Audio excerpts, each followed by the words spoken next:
ለመሆኑ ማን ነው ስምሽ? ሀና ነው የምባለው። ሀና ነው ላይ።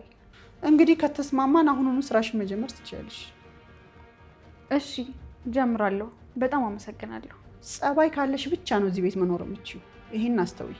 እሺ ትዬ፣ ግን የማላስቸግር ከሆነ አባቴ በሽተኛ ስለሆነ ስራ ከጨረስኩ በኋላ እሱ ጋር ሄጄ እንዳድር ይፈቀድልኝ። ስራሽን ከጨረስሽ እኔ ምን ታደርጊልኝሽ? አቀፌሽ አላድር። አሁን ተነሽ ኪችን ግቢና ቁርስ ስሪ።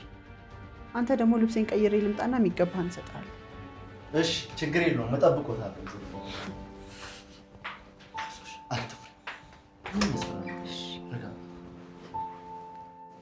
እንዴት አደሩ ፋዘሪ? እግዚአብሔር ይመስገን። ደህና አደርክ ልጄ? እግዚአብሔር ይመስገን። እንዴት ኖት? ደህና ነኝ ይመስገን።